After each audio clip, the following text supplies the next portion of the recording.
If done correctly, your failures can make you very wealthy. Failing can be a very difficult experience. It can be embarrassing. It can bruise the ego. And it can leave us feeling defeated and unwilling to persist in whatever it is that we're pursuing in life. However, if we handle our failures with grace, there's a huge potential upside. It's within the failure that we identify our weaknesses. And when we identify our weaknesses, we can improve them and turn them into strengths, so to speak. And it's in cultivating these strengths that we cultivate our value.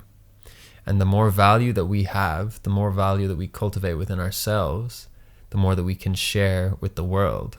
And the more that we share our value with the world, the more opportunity there is to have that value reciprocated in the form of money, possibly.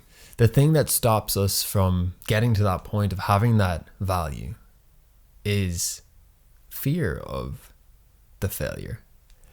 I think in school and whatnot, we all do what we're told, and maybe we take a test and we fail the test, and there's not really a whole lot of tangible learning going on there. In the real world, failing is a ripe opportunity for growth if we're actually willing to take the time to dive into what went wrong.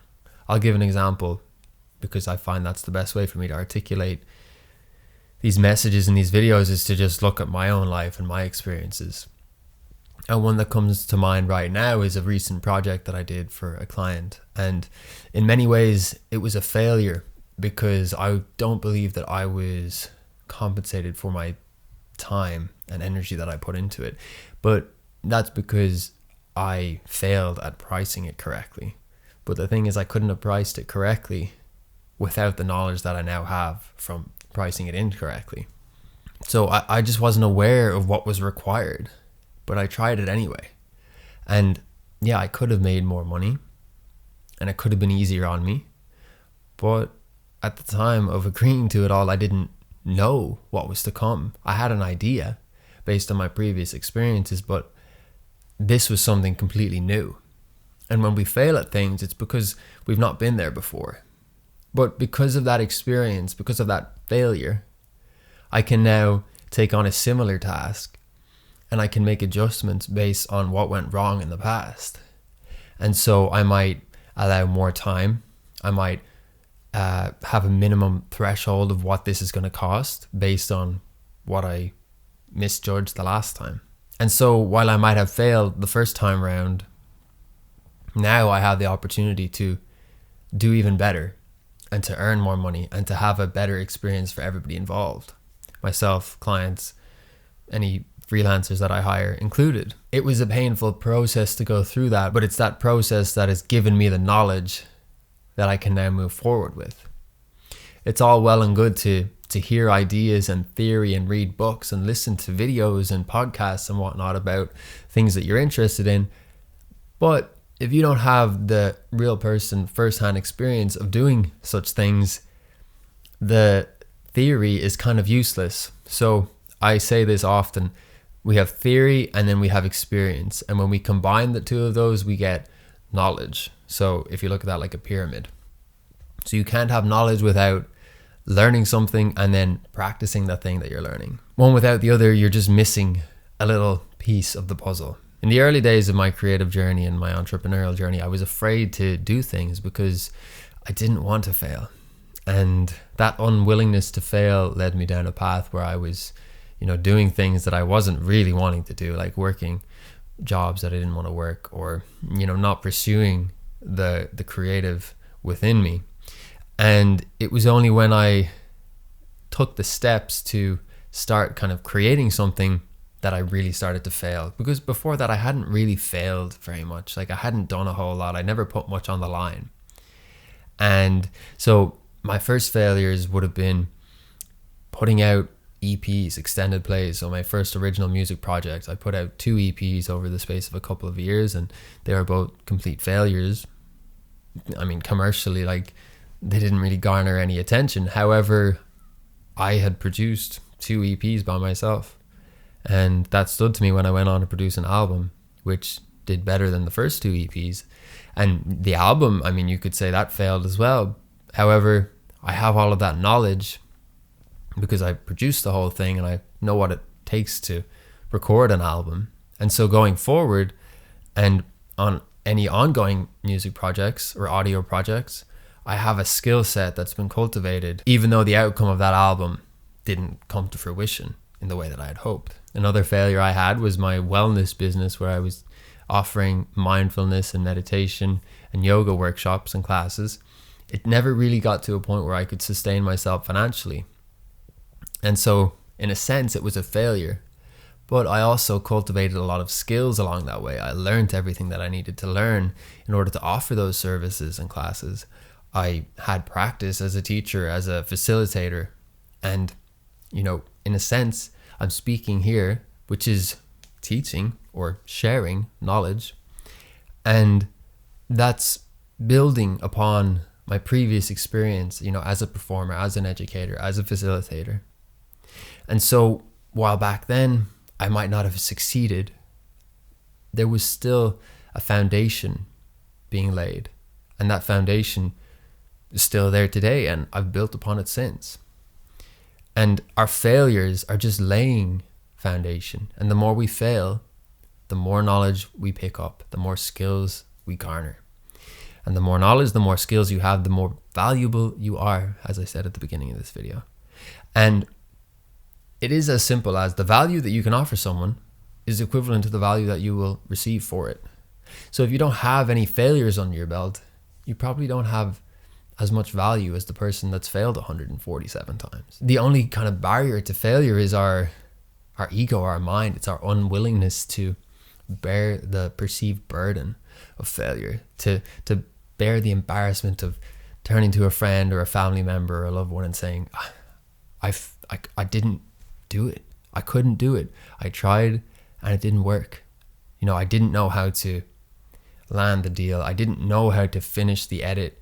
I didn't know how to write the CV that got me the job. And that's all really valid, but it's in dismantling our ego, in the failures, that we actually build a proper, sustainable inner fire. The ego will thrive off of accolades, and whether or not those are sustainable, it doesn't mind. So you could have, you know, like a very lucky break, and that would be great for the ego. But ultimately, if you haven't cultivated the slow process of value creation within yourself, you're not going to be able to harness that or even truly receive that value. If you have that foundation of, you know, cultivating patience in client interactions or creative processes or whatever it is that you're doing, that will stand you, because no matter what comes down the road, you will have that level of understanding and that ability to act in accordance with what's in front of you. Whereas if you jump from one and you skip a whole bunch of steps, a whole bunch of failures, your autonomy is going to suffer because you haven't necessarily cultivated the knowledge that allows you to sustainably be that person. Failure is something that we push aside and don't recognize for what it is, which is just a part of the process. It's an integral part of the process of life. And it's through the failure that we continue to excel and continue to develop and grow as people. And that's in all areas of life. If you're working out in the gym, you work out till failure, and then the next time your muscles are able to handle a little bit more of a load. But if you don't go to the gym at all because you don't want to be seen lifting light weights, then you're forever going to be lifting light weights. So that's a metaphor, obviously, but also it is real in the gym. But the point is, if you want to lift heavy weights, you have to lift the light weights first. If you want to make 100 euros a day, you got to start off making 50 euros a day. And then after you start making 100, maybe you can make 120 and then maybe 150. It's hard to do that if you haven't even started with the foundation. If you haven't got the basics, then it's unlikely that you're going to be able to lift those heavier weights or earn those higher amounts of money.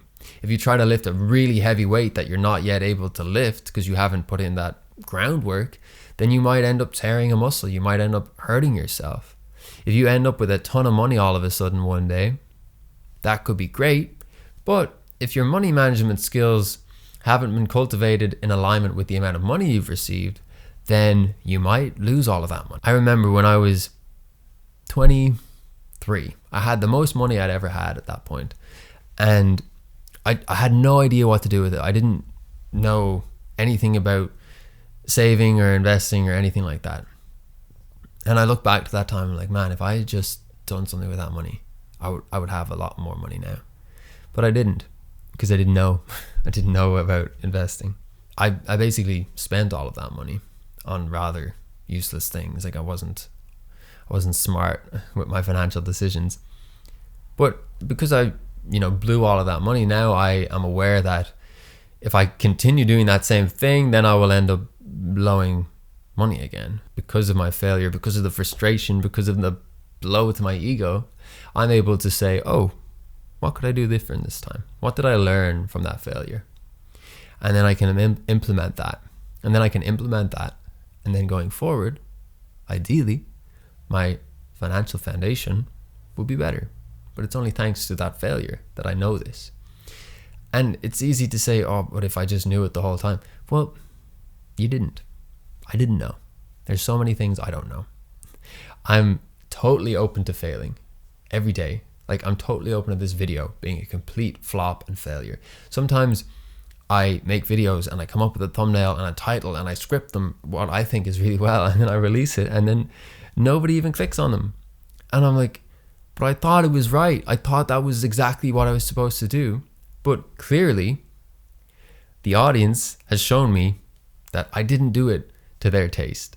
And I can be like, oh, the audience, screw them, they don't know what's good for them. Or I could say, okay, I got it wrong. I messed up. I thought this is the best thing in the world. And clearly it sucks. So what can I do next time? And it takes a lot of humility to just throw your hands up and be like, yeah, I screwed up. I thought I knew, but I didn't. I was a bit cocky. And that's fine. Of course, you're going to have people that are going to be like, oh, you failed. Oh, you're a loser. And that's just, part of trying things. You're always going to have haters. And that's more of a reflection of their experience. If you want anything in this world, you just need to start taking steps toward it and expect that you will fail. Because that way, when you do fail, you'll see it as a sign of growth and a sign of progress rather than a sign of you doing something wrong. Like the reason you don't do the things that you want to do is because you're afraid of failing in some way, shape, or form. Like if you don't want to go on stage and perform, it's because you're afraid people are going to laugh at you. If you don't want to ask somebody out, it's because you're afraid that they're going to say no and that you would be embarrassed and that they would tell their friends about you. If you don't ask for the amount of money that you want, it's because you're afraid they'll say no and they'll go to someone else or whatever. At the end of the day, it comes down to this scarcity belief that we're not going to be wanted or that we're not going to be safe if we attempt to do the things that we really want to do. And so we just don't do anything. And then we stay in this kind of weird place where we're like thinking about the things we want to do, but we're not actually doing them. And when we don't do them, we're not satisfying our spirit or our soul or whatever you want to call it, your purpose. I call it purpose work. And it's in doing our purpose work and doing the hard things that lead to failures that will eventually lead to success. And that doesn't come without embarrassment. It doesn't come without a knock to the ego. I know that's not what you want to hear. It's definitely not what I wanted to hear a few years ago when I was putting off pursuing my passions. So, my friend, the invitation to you is try the thing. Whatever it is. I don't care how bad you think you are at it right now. You might be right, you might not be right. Doesn't matter. Because if you're failing, you're winning. The more you fail, the closer you get to those milestones of success. The more you fail, the more your foundation gets built, the more sturdy your overall experience in this world will be. And having said that, you never stop learning, which means you never stop failing. It's just about finding different layers. Even the most successful people, the people that we perceive as the most successful in this world, they still fail. And that's a beautiful thing because it means we're still growing. We're still striving. We're still learning. We're still cultivating our gifts and we're cultivating our value in that process. And the more failures that you get under your belt, the more value that you have to share with this world, the better it is for everybody involved. And as a side effect of that, your bank account typically is going to go up. All right, my friend, that's it for this video. Newsletter sign up in the description, as always, where I share insights in a written format. There's also a free meditation there for radical confidence that I recorded for myself, but you can listen to it too. And there's also my guided meditation series down there as well. It's a paid product. If you want it, you can get it. If you don't want it, don't get it. Leave a comment, like the video if you enjoyed it. Take care of yourself. Until next time.